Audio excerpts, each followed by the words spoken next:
Hi friends, అందరూ ఎలా ఉన్నారు? ఈరోజు మా కోసం ఉసిరికాయ పచ్చడి తయారు చేసుకున్నాం. జమినీకి వెళ్ళాము. జమినీకి వెళ్తేనే ఉసిరికాయలు కనిపించినాయి. కనిపించే తీసి తెచ్చాను ఉసిరికాయలు.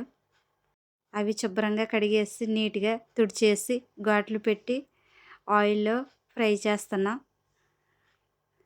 కొంచెంగా కలర్ వచ్చే వరకు ఫ్రై చేయాలి. ఫ్రై చేసిన తర్వాత గోల్డ్ కలర్ వచ్చిన తర్వాత తీసేయాలి. తిక్కి కలర్ వస్తే ఇష్టం ఉండదు. ప్యాన్ పెట్టాను.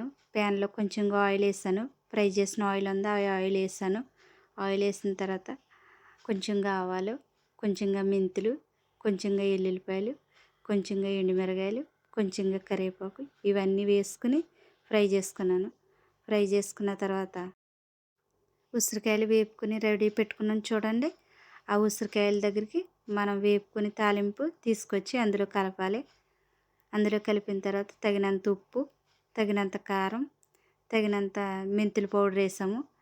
మేము ఎక్కువగానే ఆవు పిండి తినమని ఆవు పిండి కలపలేదు. ఇవన్నీ వేసుకొని కలుపుకోవాలి. కలుపుకున్న తర్వాత ఆయిల్ కూడా వేయాలి. ఆయిల్ కూడా వేసి కలపాలి. మీరు కూడా ట్రై చేసి చూడండి. చాలా సింపుల్, చాలా ఈజీ, చాలా టేస్టీగా, చాలా రుచిగా ఉంటుంది. నా వీడియో నచ్చితే లైక్ కొట్టండి. నా ఛానల్ సబ్స్క్రైబ్ చేసుకోండి. ఓకే ఫ్రెండ్స్, పచ్చడి రెడీ అయిపోయింది. రండి చూద్దాం ఎలా ఉన్నదో ఏంటో చెప్పండి. Okay friends, thank you so much. Bye.